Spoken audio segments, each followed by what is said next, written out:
Imagine you haven't eaten in 2 days. You know exactly where the herd is. You tracked it yesterday. You found the prints. You mapped the route in your head, and now all you have to do is get there. And then it starts raining.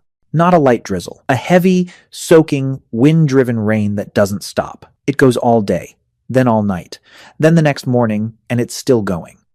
So now, you can't hunt. You can't see tracks because the mud's washed them away. You can't move through the open because wet ground and bare feet on rocky terrain means a twisted ankle, and a twisted ankle out here means death. The river near your camp is rising, and the fire, the one thing keeping you warm, keeping predators away and keeping you alive, is now starting to struggle. You're not bored, you're trapped. For most of human history, rain wasn't an inconvenience. It was a crisis. And what ancient humans did during that crisis might be more important than anything they did on a clear day. Today, when it rains, you close your window, make some coffee, maybe grab a blanket and open Netflix. You get cozy on the couch, start wiggling into that perfect spot and just sink in. For you, rain is just background noise. It makes you feel calm, makes you feel sleepy. You might not even make it through the episode. But for a human being 50,000 years ago, that same rain, the exact same sound you're falling asleep to, could kill you in 3 different ways before it even stopped. The first one is cold. A wet human loses body heat up to 25 times faster than a dry one. Without clothing, without waterproof shelter, a long rainstorm in anything below about 50 degrees Fahrenheit could drop your core temperature into hypothermia range within hours. And most of the world our ancestors lived in got that cold at night, even in Africa during the wet season at higher elevations. The second one is flooding, caves and rock shelters. The main places humans lived are often at the base of hillsides or near rivers, so heavy rain meant flash floods. Archaeologists have found layers of flood sediment inside occupied caves, meaning the water came in while people were living there. Some of those layers are thick, and they found out that those caves were never used again. And the third one, maybe the worst, is predators. Rain drove animals into shelter too, and sometimes that shelter was the same cave you were in. There are cave sites in South Africa where human remains and large cat remains are found in the same layers. Some of those humans have puncture marks in their skulls that match leopard teeth perfectly. So rain didn't just make life uncomfortable. It compressed the entire world. Humans, predators, prey, all of them squeezed into the same small dry spaces at the same time. And in the middle of all that, one job mattered more than everything else: keeping the fire going. And here's why that was so terrifying. Before roughly 40,000 years ago, we're not entirely sure how reliably humans could start fire from scratch. There's evidence of controlled fire use going back at least 400,000 years at a site called Qusum Cave in Israel, and possibly as far back as 1,000,000 years at Wonderwork Cave in South Africa. But here's the thing: controlling a fire that already exists and creating one from nothing are two very different skills. And for most of human history, most people probably couldn't do the second one. So if your fire went out, you might not be able to relight it. You'd have to carry an ember from somewhere else, which some groups actually did. They transported smoldering coals wrapped in green leaves or packed inside a type of woody mushroom called tinder fungus that could catch a spark and smolder inside itself for hours. It was basically a biological lighter. And we know this wasn't just guesswork. When they found Otzi the Iceman, the 5,300-year-old frozen man preserved in the Alps, he was carrying a complete fire kit in his belt pouch: tinder fungus, flint, iron pyrite for striking sparks, and extra plant tinder as backup. Even 5,000 years ago, losing your fire was serious enough that people carried dedicated equipment to prevent it. So when rain hit, the first priority wasn't shelter. It was the fire. Move it deeper into the cave. Shield it with hides or brush. Feed it carefully. Not too much, not too little. Find dead lower branches from coniferous trees, the ones still protected by the canopy above, usually still dry underneath. Split open wet logs to get at the dry wood inside. Use birch bark as kindling, because birch contains a chemical called betulin that actually burns even when it's wet. One person's entire job during a rainstorm might have been just sitting next to that fire for hours, feeding it, shielding it, making sure it didn't die. Because that fire was everything. It was warmth, light, safety, cooked food, and the center of every social interaction the group had. Letting it go out wasn't just careless. It was potentially fatal for everyone. Alright, so the fire is going and you're mostly dry, but you cannot leave. So what do?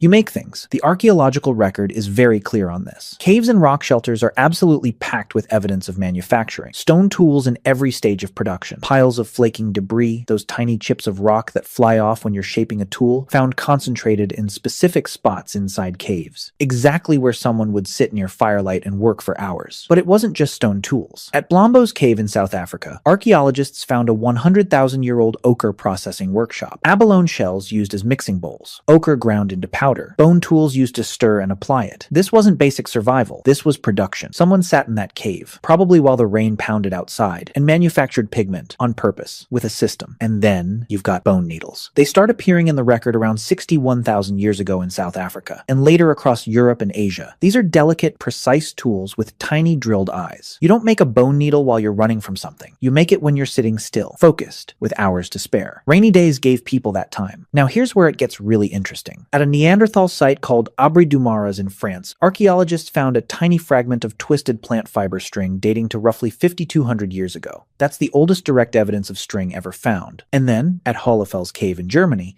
they discovered a 35,000-year-old tool carved from mammoth ivory with 4 holes and spiral grooves, designed specifically for twisting plant fibers into rope. Someone sat in that cave and carved a dedicated rope-making machine. Making rope is slow, repetitive, and requires patience. It's the perfect bad weather task, and rope changed everything. It let you tie things together, build better shelters, create snares and traps, bind tools to handles. An incredible amount of human technology runs on string, and string was almost certainly invented by someone stuck inside waiting for rain to stop. And it wasn't just tools and rope. People were also making their shelters livable. At Sibudu Cave in South Africa, archaeologists found something most people wouldn't expect from 77,000 years ago: bedding. Actual bedding. Layers of sedges, rushes, and grasses carefully arranged as sleeping mats. The top layers included leaves from a plant called Cape laurel, which is a natural insect repellent. Someone wasn't just surviving in that cave. They were making it comfortable. They were making it home. And the bedding was periodically burned and replaced to keep it clean. 77,000 years ago, people were already doing pest control. But here's where the story takes a turn that nobody expects. Because all of that, the tools, the rope, the bedding, that's the practical stuff. What came next is something else entirely: the art. The Chauvet Cave in southern France contains paintings that are roughly 36,000 years old. Lions, horses, rhinos, bears, drawn with a level of skill and observation that still shocks people today. The artists understood anatomy, movement, perspective. Some of the animals are drawn mid-stride, muscles tensed, heads turning. These aren't doodles. These are the work of people who watched these animals for thousands of hours and then recreated them from memory, deep underground, by firelight. And Chauvet isn't alone. Lascaux, Altamira, Sulawesi in Indonesia, where cave art dates to at least 45,000 years ago, making it the oldest known figurative art in the world. But here's what makes this really interesting. These paintings aren't at the entrance of the cave where you'd sit for shelter. They're deep, sometimes hundreds of meters in, through narrow passages,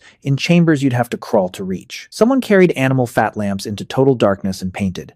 And think about that for a second. Nobody does that when the weather's perfect and the hunting's good. You do that when you can't go outside. When the rain has been falling for 2 days and you've already sharpened every tool you own and there's nothing left to do but go deeper into the dark and create something. Now, we can't prove that cave art was a rainy day activity, but the logic holds together. The most creative explosion in human prehistory happened in the exact places where people were most likely to be stuck inside for extended periods. And that leads to something even bigger. Rain didn't just create art, it might have created culture itself. Think about it. What happens when 15 to 30 people are forced into a confined space together for days with nothing to do? You talk, you listen, you share information. In 2014, anthropologist Polly Weissner published a study where she compared daytime conversations and nighttime fireside conversations among the Juhoansi Bushmen in the Kalahari Desert. During the day, people talked about practical things: land rights, resources, complaints. But at night, around the fire, over 80% of the conversation shifted to stories, songs, and ceremonies. The firelight changed what people talked about. It softened faces, reduced tension, created a space where people opened up. The campfire wasn't just warmth. It was the original social network. And the stuff being shared around that fire wasn't small talk. It was survival. Where the water sources dry up in summer, which plants are safe to eat, where the best flint deposits are, how to track a specific animal. That's not gossip. That's critical knowledge being passed from one brain to another through speech. And then, beyond the practical stuff, there was something else. Stories, myths, explanations for why the rain comes and where it goes. Every ancient culture on Earth has rain mythology, and someone invented those stories. They almost certainly did it while sitting in the exact situation the story was trying to explain. And here's something that shows just how powerful this storytelling actually was. The oldest known oral traditions that have been verified against real geological events are Australian Aboriginal stories describing sea level changes that happened roughly 7,000 years ago. Those stories survived for 7,000 years through nothing but people telling them to each other. That kind of cultural memory doesn't develop unless groups spend enormous amounts of time doing exactly that, sitting together, retelling stories over and over and over again. So rainy days weren't dead time. They were transmission time. The days when knowledge moved from the old to the young, when skills were taught by demonstration, when the group's collective memory got reinforced and updated. Now, here's the part nobody talks about. Rain wasn't always bad. Sometimes it was actually the best thing that could happen. After a heavy rain, the ground is soft, and soft ground means perfect tracks. Deep, clear, detailed. You can see exactly which animals walked past, how long ago, how fast they were moving, and where they went. Some of the best tracking conditions in the world come right after rain stops. Rain also meant water. Humans could collect and store rainwater, and even early hominins may have understood this. Rock depressions that fill with clean water during rain are found near almost every known prehistoric campsite, and some of them show signs of being deliberately carved deeper to hold more. But water wasn't the only thing rain brought. Mushrooms and certain plants explode after rain. Tubers are easier to dig from wet soil. Insects come to the surface. A rainy period didn't stop the food supply. It changed it completely, and the groups that understood those changes had an enormous advantage over those that didn't. Termites are a perfect example. They swarm after rain in tropical Africa. They're one of the most protein-dense foods available. You don't need tools, you don't need weapons, you just pick them up. There are chimpanzees today that gorge on termite swarms after rainstorms. Early humans almost certainly did the same thing, probably on a much larger scale. So what did ancient humans do when it rained all day? Everything that mattered. They kept the fire alive. They made the tools they'd use for the next hunt. They sewed the clothing that would keep them warm through winter. They twisted the rope that would hold their shelters together. They ground the pigment they'd use to paint animals on cave walls deep underground. They told the stories that would carry survival knowledge across generations. And when the rain finally stopped, they walked outside into soft ground, covered in perfect animal tracks, and got back to work. Rain didn't slow them down. It gave them time to prepare for everything that came next. Every tool, every piece of clothing, every story, every painting on a cave wall, all of it came from downtime, from the hours and days when they couldn't go out and had nothing to do except sit near a fire and think. Boredom didn't exist for them the way it does for you. Because when you're sitting in a cave with the rain hammering outside, and your survival depends on what you make with your hands in the next few hours, you don't get bored. You get creative, and that might be the single biggest reason we're still here.